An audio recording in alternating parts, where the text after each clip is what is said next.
Hello, everybody, and hello, Camille. The third time on DreamData's LinkedIn Lives. Welcome. Third time is a charm. It is. Well, but that also means that you come with quality that people want to do again and again. So it's like I hope so. I hope so. keep this going.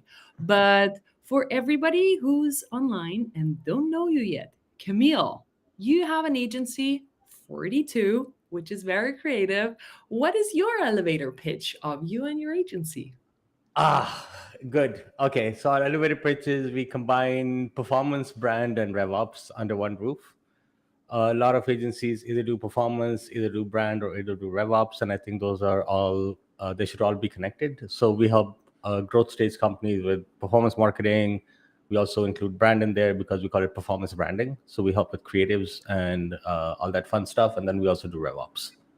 That's amazing. That's like everything in one place. Let's connect Yes. all the dots together. That's I like it. That's really cool. Camille and everybody online, welcome. Thank Um, you. I have seen that we are gone live on LinkedIn, but whoever is watching, could you just give us a wave and say, yes, we're here and we will be best friends with Camille from now on. So high five, everybody. Who's on? Who's on? Who's online? I hope somebody from my team is on. Yeah, So yeah, yeah. We had around 100 people say, yes, we want to see this. So around 100 people wants to see you and talk about LinkedIn ads for B2Bs. This all is right. an amazing niche. Yes. Today we're going, yes, Frederick, yes, amazing. Another time we're meeting Frederick online. I've never met this man in person, but I've heard he's amazing when you meet him. So hi, Yes. Frederick, and hi, everybody else. So we're going to talk about how to reach your target audience on LinkedIn for B2B ads, generating leads, boosting ROI. And I want to touch a little bit about social and creativity at the end. So, this is what 30 minutes is for. Camille is going to drop all the bombs the way he's working with their clients. If you've got any questions, we're going to pick them up as well. Otherwise, go connect with Camille online as well, here where you are Awesome. watching this. All right. So, let's start with B2B, LinkedIn ads, and reaching the target audience. How do you think about that targeting? So I think before we talk about LinkedIn and reaching the target audience, you have to think about who is your target audience. Figure out your ICP, and I don't just mean like personas, marketing Mary, and she's 25 and she does this. I think I like you actually have to dig into like I mean nothing against personas, but I think you have to dig into firmographics, demographics. Oh yes, who is that lovely person? Well, somebody saying you'll have to ask Camille about demand creation. Yes, we're going to talk about that as well. Whoever it is, because it's not always LinkedIn shows It us. might be Tara. I don't know. I'm not sure, but We okay. figure that out. Good. Target audience. So I think figuring out who your target audience is, what they care about, what the universe looks like, and then on LinkedIn, because it's a primarily a B2B network, you can do it multiple ways. You can use LinkedIn's native targeting, like job titles, companies. Groups is an interesting one. A lot of people don't consider groups for LinkedIn targeting. I highly recommend looking at it because, especially if you're trying to reach a niche audience that doesn't like have a clear cut job title. Oh, because if they don't have a clear cut job title, then groups is an interesting one. LinkedIn also has a very extensive library of product interests. So product interest is super, super great if you're going after, like we've seen success with product interest for learning and development software, HR software, like, you know, really specific categories of software that people might be interested in market for that is bucketed under product interest. And then obviously you can upload custom audiences, pull a list from Apollo, Zoom Info, your conferences. We went to SaaStr, so we're working on a list of SaaStr to upload that. The one thing to keep in mind is that on LinkedIn, if it's a smaller target audience, your CPM is going to be high. So that's fine because you're sort of competing against like a group of 1,500 people. Uh-huh. And in that case, it's you don't want to be bidding on conversions directly because the smaller the audience is, the less likely you're going to get direct conversions out of it. So for smaller audiences, we usually recommend doing like a reach based or web visits or something more top of funnel because if you get an average of 1% conversion, 1,500 people, you're not gonna get any, like, you're only gonna get 1% conversion. So it's better to get your message across to all those people in a very consistent way. Keep an eye on frequency. But if it's a larger audience, then you can do conversion based campaigns. Interesting. Uh-huh. All right. And now you mentioned target audience and uploading the lists or events. Can you dig a little bit deeper on not just the pieces what you could do on LinkedIn, but how do you build your target audience or help your clients to do that? Yes. So there's multiple ways. We use a tool called clay.com that automates a lot of your data scraping stuff. So it's like a spreadsheet, but it has like different integrations. So you can automate a Google search. You can pull in LinkedIn data into there. So if you have a list of companies and you want to get their profiles, instead of going out and Googling, you put in the spreadsheet and you enable the Google integration and pulls in your search query and then pulls in your URL from there. You might have a list of conference attendees. You want to upload them into LinkedIn, but you want to find their LinkedIn profiles. You can use Clay for that. You can go to Zoom Info, build an audience of like companies within 500 employees who use these technologies, yada, yada, yada. The other way that we found success with is using something like LiveRamp, which is a data aggregator. It's a third-party tool. They have data from Dun& Bradstreet, Bambora, all these What B2B did you say sources. the tool was called? LiveRamp. Lyram? Yes. So they have their own identity graph, which means that they have their own identifiers for identifying LoRa across different platforms. But they also have a data marketplace where you can go and buy data. And you can say, I'm trying to reach B2B decision makers who use, I don't know, who are use Salesforce, for example. And you can find that audience on LiveRamp, and then that hashes the audience and pushes it into LinkedIn. Now, one thing to keep on LinkedIn is that once you create a custom audience, it actually tells you what the match rate is and what companies matched and what companies didn't match. Mm-hmm. So you can actually go in and see, okay, these are my companies that matched on my custom audience. These companies didn't match. Let me try and re-upload them or like find some better data points. But the main identifier is if you have the LinkedIn company URL, then it will probably get like a 90% match rate on that. Okay, very interesting. All right. And now you've got your target audience. How do you get them to become your leads? It could be we'll need to talk a little bit about demand creation and then the capture part, but walk me through that. So our philosophy is always start with the bottom of the funnel, because you have, suppose you have a market of 100 companies, 10% of them or 10 companies are already in market looking for your solution. And the thing with in market, out of market is it's not a clear distinction. Like, you as a marketer don't know who's in market and who's not in market. Like, you just don't know. They might be having conversations. We can talk about intent data and what I think about that. But so we always start with the bottom of the funnel. You want to maximize that out. So you want to say, I want to get conversion campaigns, demo, whatever that is. I want them to take a certain action on the website. So you start with the bottom of the funnel. Once you start tapping that out and you're like, okay, I've been like, my spend is going up, but my conversions aren't going up proportionally. Mhm. That probably means that you've kind of tapped out that market. Then you go more mid funnel or top funnel. Then you might do video campaigns where you don't want them to take an action. You just want them to remember who you are. So you say, I want to maximize for video views. We generally don't do engagement campaigns because I just feel like they're a waste of time, money. Yeah. So engagement campaigns like, hey, somebody likes my LinkedIn ad or something. So we don't typically do that. But the flip side is that if you do conversion campaigns or video campaigns or whatever have you, people who like your LinkedIn ad, you can, or follow your page, you can target them again through your marketing campaigns using engage, like people who engage with your ads, Mhm. people who visited your website. So they're more warmer than the people who you might be targeting who have never heard about you. Yeah.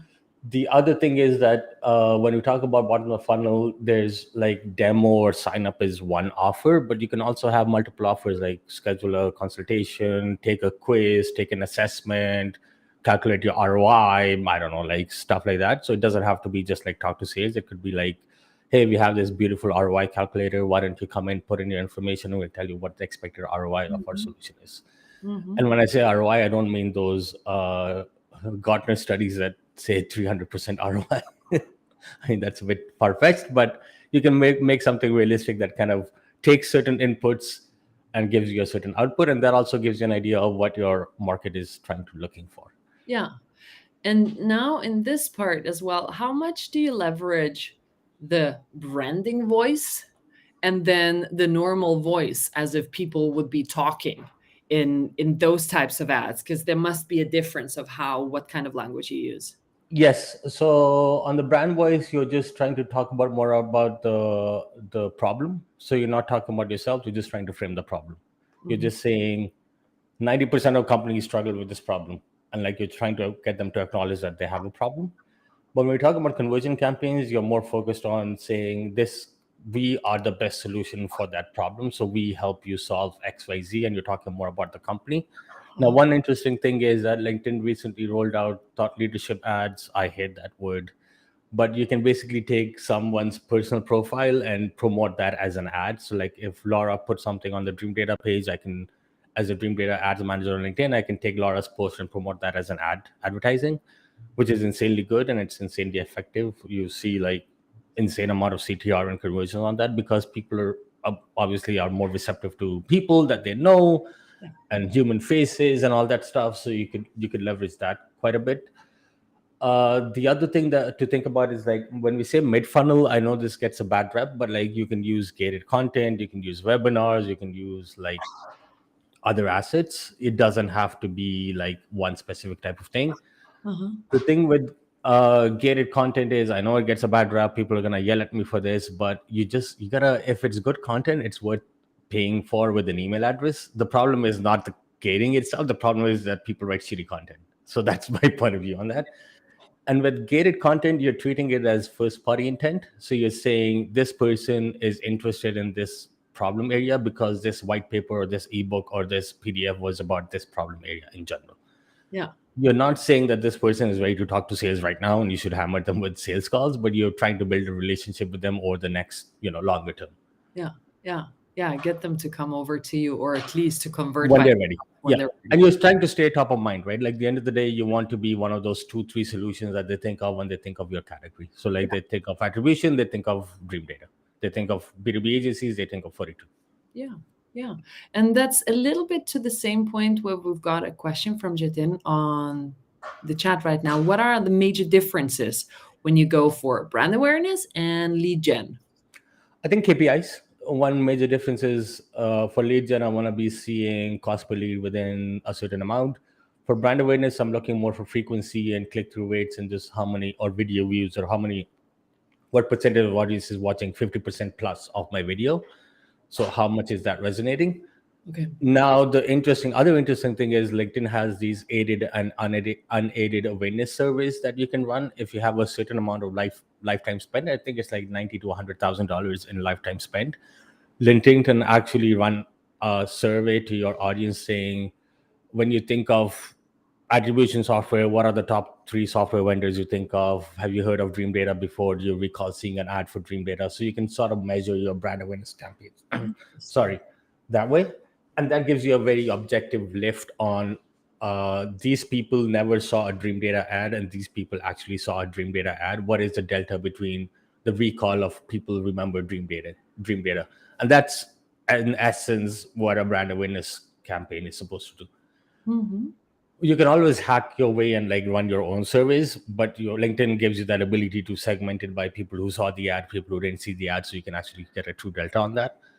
And then when you're running brand awareness ad, your messaging, your creative, your copy is very different than when you're running real generation ads. So you're on brand awareness ads, you're framing the problem, you maybe have some different kind of creative, maybe you're not so strictly tying that back to your company, you're just trying to frame the problem.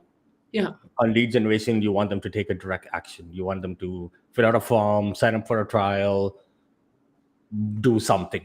yeah, So yeah, yeah, yeah. To pay take with an an action. email or tell you that they are ready to talk with sales. Nobody wants to talk with sales. Nobody But else. they have to talk with sales to like get this purchased. Nevertheless, and then if we were to map it together into, are you answering questions from YouTube? Yes, we are. So just push your question into YouTube as well, and we will get that answered as well. All right. So let's talk about the ROI. Now, you did your target audience, you figured out what kind of ads you want to do. So help me out understanding where should people not waste money or where should they definitely put money for the back? So you have to measure ROI through your CRM. So I'm looking at top of funnel, I'm getting a certain percentage of conversions on my campaigns, but what percentage of those are turning into marketing qualified leads, opportunities, SQLs, all that stuff. That's where the offline conversion piece comes into play. If you're using HubSpot, then HubSpot has a very nice native integration with LinkedIn that can track offline conversion data. What that means is the action happens afterwards. The action happens, you're tracking an action that happens post form submit. So they've submitted the form of some sort, or they sign up for a trial, and then there's certain actions that happen in the CRM, like they get qualified, marked as qualified or whatever. You can send that data back to LinkedIn and say, of these leads that you generated on this over here, this percentage turn into opportunities. Give me more of those. Now, keep in mind, with most of these ad platforms, including LinkedIn, you don't want to be changing too many things all at once. You want to give it time to learn the system. You want to give it data that you can use as a feedback loop, but it's a bad idea to go in every week and change targeting and change campaigns and change everything. You have to give it some time to learn what works for you. And then you have to look at, out of this spend on LinkedIn, how many qualified opportunities did I get? You can do a CAC calculation, which includes fixed costs like salaries and tools and all that stuff, or you can do return on ad spend. I spent $100,000 on LinkedIn. I generated 200,000 in qualified opportunities and closed one. That's way clear ROI for you. Yeah. But also keep in mind that when we've seen this with a lot of our customers, when we run ads, it also creates a lift on direct, organic, all the other channels. Yeah. So we've seen very clear examples where we have a certain baseline when we're not running ads, and when we start running ads, our organic, direct, everything else sort of goes up in tandem. So it's not a very like they clicked on an ad and they converted. It could be they saw the ad, came to Google, they looked for your name. Like it's a very mess. Like it's not a direct line of whatever. And this is where we do stuff like marketing mix modeling for some of our clients, where we say, okay, let's correlate LinkedIn spend to qualified opportunities and see if there's a statistical correlation between when we spend more on LinkedIn, we get more qualified opportunities over a long enough time period. So typically 12 months. We're looking at 12 months of data. All right. And 12 months of data, how would you optimize your spend if the timeline is so long? So Yeah. when do you start to optimize the ads? You sort of do look at 12 months of data and then you plan for the next 12 months. So it's not on a day-to-day basis. You might be using a tool, or like a quarter-to-quarter basis, you might be using a tool like DreamData to optimize for like immediate spend. Like, is this reading to ROI? But then when you're looking at it over 12 months, you're saying, okay, out of everything that I'm doing in this universe of marketing, my offline, my billboards, my trucks, my events, my online ads, how does that impact and trend with time to my opportunities generated? And then you can make some decision on, okay, over the last 12 months, I've spent this much on LinkedIn, but the correlation to qualified opportunities is pretty low. I'm not going to run LinkedIn. Understand. Yeah. So it's a more bigger time frame. So you're looking at because if you only look at 3 months of data, it's not enough to do statistical analysis. You need enough data to be able to predictably say that this thing works or doesn't work. Yeah. And I think it rolls into the question that we just got from YouTube. So we work with a niche market, and a lot of time we get a warning from LinkedIn ads on our audience being below 50K. How do you attack that kind of issue? What do you do to optimize? Ignore the warning because LinkedIn wants you to make bigger audiences. It can work with the below 50K audience. I would say if it's under 10,000 users, then maybe avoid the direct response ads like lead gen or web conversions and focus more on awareness and web visits. And then remarket to those people on some other channel like Facebook or Google Ads or something like that. So LinkedIn it can drive conversions, absolutely. But if it's less than 10,000 people, it's very hard. It's not economical at that point. If it's between 25 and I'm just like off the top of my head, if it's like between 30 and 50K, you can drive LinkedIn. Like you can see some conversions off of it. But keep in mind that you don't want to be like hammering a 50K audience with the same campaign over and over and over and over again. So you want to diversify. So we have this concept of that marketers like to think about like very neatly tofu, bofu, mofu. like we are, oh, these people are top of funnel, but like your prospects might be at any given time in any of those stages. So you want to have what we call full coverage across the funnel. So you want to have Mhm. ads running concurrently, or like that at the same time, for like, hey, this is top of funnel ad, hey, this is my middle of the funnel offer, hey, this is my bottom of the funnel offer. Yeah. You're not trying to run them sequentially. We typically say, let's run them, see what people engage with most. Yeah. So if it's a 50K audience, 1% of them might engage with the bottom of the funnel ad, but like 30% might engage with the top of funnel ad. Right. That's not a bad thing, because they're still, you one, you're adding them to your remarketing list. Two, they're still seeing your brand, and you might really convert them through, like, they might come through organic, they might come through remarketing on Facebook, they might come through like something. Yeah. Multi-touch. Multi-touch, B2B. yeah, Welcome. multi-threading. Like in sales, we say Yeah. multi-threading. Yeah, Exactly. I'm in sales now, so And there's the next question about the industries that are so broad.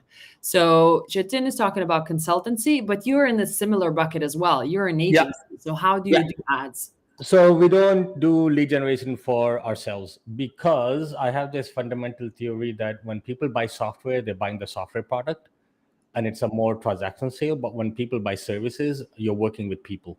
So it's Mhm. more about the relationship and trust building. So if I was you, I wouldn't run lead generation ads for consultancies. I would run more thought leadership ads, write good content, make a list of companies that would you want to sell to, get that content in front of them, so you build trust with them over time, versus trying to get them to like fill out a form and talk to sales right away. Right. Because with agency consulting businesses, it's a 12-month relationship. You're working with the people day to day. You're going to see my face. If we were to work together, you would see my face every day. If you don't like me, the relationship's not going to work. But if I don't like the product, the engineers can fix the product and debug it, and that's fine, because you're not working with people, you're working with a software product. So I Yeah. think the dynamic is a little bit different in that Yeah. case. How about some other more creative ads as well that recently we have seen popping up, like conversation ads? Have you tried Yeah. those? Yes. So I think conversation ads are great. We've seen some success previously with conversation ads with an incentive for like $100 gift card. But keep in mind that adds to your cost per acquisition. Yeah. Also, with the recent changes on the LinkedIn inbox, conversation ads end up in your other inbox. Mm. So they don't get as many eyeballs. So you have to have a very strong subject line. Ideally, you're sending them from somebody that your target market already knows. So if I was running conversation ads for DreamData, I would use Laura as an example, because everybody knows Laura. Stefan So does this. versus like the CEO or the CMO, who's like more in the background. Plus, we've seen with LinkedIn, we're working with a company that's more on the ABM side. So we have a list of target accounts that we're going after. We use the account executive's picture and name and stuff, everything in the ad. So it's more like a, hey, Laura wants to talk to you about your attribution problems at XYZ company. Yeah. So Yeah. it humanizes the brand more, versus being like, abstract illustration, whatever. It's more humanizing the brand. It's also interesting with LinkedIn, that you can do. We're working with a company called Databox right now, and they have this really interesting playbook of using surveys for prospecting. So you can, like, you don't have to. You can leverage it in different ways. You can run surveys on there. You can run, like, essentially, I think marketing is about building relationships with your prospects and being at the right place at the right time. So, and then like videos, quizzes, animations, you can do all kinds of stuff. Yeah. And now you're moving into the creative part as well. And I know how good you guys are at the creative piece too. Thank you. So, how much creativity do you push in? Like some of the people would think, oh, our brand is like this, like that, and we don't want to go out of any boxes at all. But how do you push in some creatives into the ads?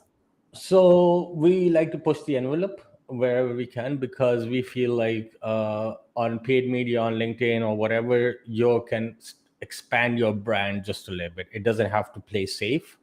Plus, on LinkedIn, imagine it's you versus banks and other B2B companies, and I don't know, cereal boxes and cars and Volvo, and like you're getting hammered by all these different kinds of ads by all these different kind of brands.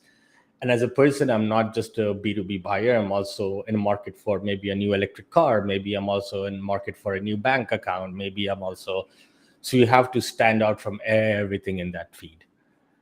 And also, I think I just want to say this piece really quick, because I think brand plays an important part, because brand makes your paid media, demand gen, acquisition channels more efficient over time.